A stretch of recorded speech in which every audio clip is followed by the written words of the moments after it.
Friends, welcome to my new video. Friends, এই ভিডিওটো আপোনালোকৰ বাবে বহুতেই ইম্পৰ্টেন্ট। Friends, এই ভিডিওটোত আপোনালোকে কেনেকৈ ভ্লগ এটা বনাব পাৰে, ভ্লগ ভিডিও এটা শুট কৰিব পাৰে, এই ভিডিওটোত মই কমপ্লিট কম আপোনালোকে সেইভাবে স্কিপ নকৰাকৈ কমপ্লিট চাই থাকিব। আপোনালোকে সকলোবোৰ ভিডিও কোনো ধৰণৰ স্কিপ নকৰাকৈ কমপ্লিট শেষলৈ চাই থাকিব। আপোনালোকে গম পাব মই আজি আপোনালোকক কেইটামান টিপছ দিম আপোনালোকে ভ্লগ ভিডিও বনোৱাৰ। সেইভাবে আপোনালোকে স্কিপ নকৰাকৈ কমপ্লিট চাই থাকক। ভিডিওটো তেনেহলে আৰম্ভ কৰো, আপোনালোকে চাই থাকক। ফ্ৰেন্ডছ, প্ৰথম কথাটো কি জানেনে ফ্ৰেন্ডছ, বহু লোকে কি ভাবে যে ইউটিউবত ভ্লগ এটা বনাবলৈ হলে তেওঁলোকক DSLR কেমেৰা লাগিব, লগতে ভ্লগ ষ্টেণ্ড, ট্ৰাইপড আদি এই বহুতো লাগিব বা মাইক লাগিব। এইবোৰ আপোনালোকে নিশ্চয় ভাবে প্ৰথম ষ্টাৰ্ট কৰিম বুলি ভাবোতে, কিন্তু আপোনালোকে এইটো ভুল ভাবি আছে। আপোনালোকে যেতিয়া ইউটিউব চেনেলত ভ্লগ বনোৱা ষ্টাৰ্ট কৰিব, আপোনালোকক কোনো ধৰণৰ সামগ্ৰী নালাগে। আপোনালোকৰ কেৱল এটা মোবাইল হ'লে হ'ল বা আপোনালোকৰ ট্ৰাইপডৰ কোনো প্ৰয়োজন নাই। খালি আপোনালোকে ভালদৰে মোবাইলটো ধৰিব পাৰিব লাগিব, ভালকৈ ধৰি আপোনালোকে ভ্লগ বনাব পাৰে। এতিয়া কৈ আছো ভ্লগ বনোৱাৰ টিপছ কম। ফ্ৰেন্ডছ, ভ্লগ এটা বনাওঁতে প্ৰথমতে আপোনালোকে এটা ভুল কৰে। আপোনালোকে যেতিয়া ভ্লগটো বনায়, কিছুমানে কি কৰে, তেওঁলোকে কেমেৰাৰ ফালে চাই নাথাকে, তেওঁলোকে অনলি স্ক্ৰীনৰ ফালে চাই থাকে। স্ক্ৰীনৰ ফালে চাই থাকিলে কি প্ৰব্লেম হয় মই দেখুৱাই আছোঁ। মই এতিয়া স্ক্ৰীনত চাই আছোঁ, আপোনালোকে দেখিছে মোৰ অলপমান আই কণ্টেণ্টটো বেয়া হৈ আছে। আপোনালোকৰ লগত মানে মই কথা পাতি আছোঁ, কিন্তু আপোনালোকে বেয়া পাই আছে কথাটো, ভালদৰে ভিডিঅ'টো চাইও ভাল পোৱা নাই। যদি আপোনালোকে কেমেৰাৰ ফালে চাই, আপোনালোকে দেখিছে মই কেমেৰাৰ ফালে চাই আছোঁ, ভিডিঅ'টো কেনেকুৱা হৈছে, বহুতো ভাল হৈছে। ফ্ৰেন্ডছ, এনেকৈ আপোনালোকে ভিডিঅ' এটা বনাওঁতে সদায় আপোনালোকে কেমেৰাৰ ফালে চাব। হয়তো আপোনালোকে বেক কেমেৰাৰে বনালে বেক কেমেৰাত চাব, বা ফ্ৰণ্ট কেমেৰাৰে বনালে ফ্ৰণ্ট কেমেৰাৰ ফালেহে চাব। কোনো ধৰণৰ স্ক্ৰীন বা বেলেগ বস্তুত চাই নাথাকিব। তেতিয়া যদি আপোনালোকে এইবোৰ চাই নাথাকে, তেতিয়া ভিউৱাৰ্ছে চাই ভাল পায়, ভিডিঅ'টোত লাইক কৰিব, শ্বেয়াৰ কৰিব। সেইবাবে আপোনালোকে এইটো কাম কৰিব।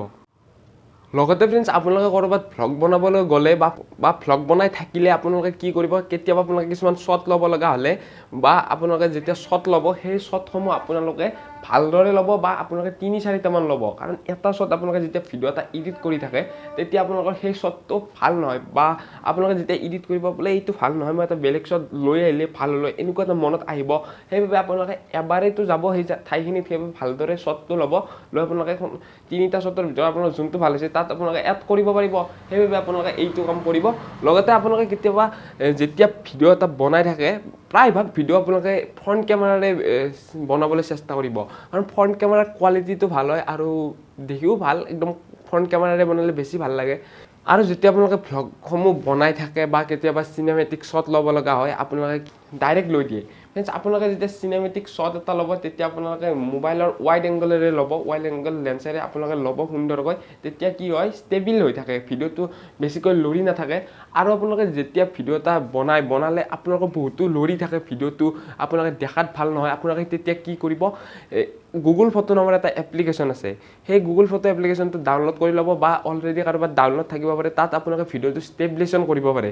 ষ্টেবিলাইজ কৰিলে কি হয় যে আপোনালোকে যেতিয়া ভিডিঅ'টো লৰি থাকে, তেতিয়া আপোনালোকে সেই ষ্টেবিলাইজ কৰাৰ ফলত আপোনালোকৰ ভিডিঅ'টো সিমান এটা নলৰে। আৰু আপোনালোকৰ যদি ভিডিঅ'টো বেছিকৈ লৰি থাকে, তেতিয়া আপোনালোকৰ ষ্টেবিলাইজিং কৰাৰ কোনো প্ৰয়োজন নাই, কাৰণ ষ্টেবিলাইজিং তেতিয়া নহ'ব। বেছিকৈ লৰি থাকিলে, অলপ লৰি থাকিলে কোনো প্ৰব্লেম নাই, বেছিকৈ লৰি থাকিলে ষ্টেবিলাইজিং সিমান এটা ভালকৈ নহ'ব। সেইবাবে আপোনালোকে ভিডিঅ' এটা বনাওঁতে অলপমান সাৱধানে বনাব, ভালদৰে বনাব। আৰু যদি ফ্ৰেন্ডছ আপোনালোকে ভ্লগ বনাওঁতে আপোনালোকক যদি কিছুমান ট্ৰাইপড কিনিবৰ মন যায়, বা আপোনালোকৰ ভিডিঅ'সমূহ বনাই ভাল নালাগে, এনেকৈ মোবাইলেৰে ধৰি আপোনালোকে ট্ৰাইপড কিনিব পাৰে। ফ্লিপকাৰ্টত এভেইলেবল আছে, দামী ল'ব পাৰে, দামীও পাব, কম দামী কিনিলে কম দামী পাব। কম দামীবোৰ কিন্তু ভাল নহ'ব সিমান এটা, দামীবোৰ বেছি ভাল। আপোনালোকে যি কিনি ল'ব পাৰে, বা নিকিনিলেও কোনো প্ৰয়োজন নাই। ফ্ৰেন্ডছ, ভ্লগ ভিডিঅ' এটা এডিট কৰোঁতে কোনো ধৰণৰ হেভি ছফ্টৱেৰৰ প্ৰয়োজন নাই। পাৱাৰ ডাইৰেক্টৰ বা কাইন মাষ্টাৰৰ দ্বাৰা আপোনালোকে ভিডিঅ' এডিট কৰিব পাৰে। আপোনালোকৰ কোনো ধৰণৰ হেভি ছফ্টৱেৰৰ প্ৰয়োজন নাই। আপোনালোকে যি ছফ্টৱেৰ ব্যৱহাৰ কৰে প্লে ষ্ট'ৰৰ পৰা, সেই ছফ্টৱেৰ এটা ব্যৱহাৰ কৰি আপোনালোকে সুন্দৰকৈ ভিডিঅ' এটা এডিট কৰিব পাৰে। আৰু এডিট কৰোঁতে ভ্লগত কিছুমান ছং ইউজ কৰিব লগা হয়, আৰু ছংসমূহ কেনেকৈ ডাউনলোড কৰিব মই অলৰেডি ভিডিঅ' বনাই থৈছোঁ অসমৰ দীপ নামৰ ইউটিউব চেনেলটোত।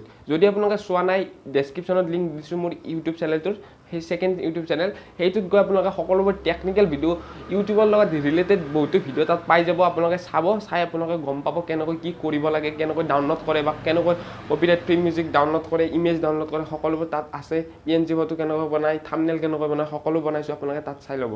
আৰু এটা আপোনালোকে ভুল নকৰিব যে এই ভ্লগ ভিডিঅ'ত যদি আপোনালোকে এটা ভ্লগিং চেনেল খোলে বা চেনেলটোত আপোনালোকে অনলি ভ্লগে দিব যদি আপোনালোকৰ কণ্টেণ্টটো ভ্লগ হয় ভ্লগে দিব আৰু যদি আপোনালোকৰ কণ্টেণ্টটো টেকনিকেল ভিডিঅ'ৰ বনাই টেকনিকেলি দিব কিছুমানে কি কৰে ভ্লগ দিব ক'ৰবাত ফুৰিব গৈছে যিকোনো বস্তু দি দিব বা কিছুমান ফাংচন চাইছে ফাংচনৰ ভিডিঅ' বনাই দিছে কিন্তু এইটো নকৰিব এইটো কৰিলে আপোনালোকৰ চেনেলটো মনিটাইজ নহ'ব পাৰে ভৱিষ্যতলৈ সেইবাবে আপোনালোকে যিকোনো কণ্টেণ্ট নিদিব আপোনালোকে যিহৰ কণ্টেণ্ট ইউজ কৰে সেই কণ্টেণ্টে আপোনালোকে দিব ফ্ৰেণ্ডছ আজিৰ ভিডিঅ'টো ইমানেই ফ্ৰেণ্ডছ যদি ফ্ৰেণ্ডছ ভিডিঅ'টো অলপমান হ'লেও ভাল পাইছে তেনেহ'লে ভিডিঅ'টো এটা লাইক কৰি দিয়ক চেনেলটো ছাবস্ক্ৰাইব কৰি লওক বেল আইকনটো প্ৰেছ কৰিবলৈ নাপাহৰিব লগতে ফ্ৰেণ্ডছ আপোনালোকে যদি মোৰ ইনষ্টাগ্ৰাম আইডিত ইনষ্টাগ্ৰামত ফ'ল' কৰা নাই আপোনালোকে কৰি ল'ব পাৰে অসমৰ দীপ বুলি আছে ফ্ৰেণ্ডছ তেনেহ'লে আজিলৈ ইমানেই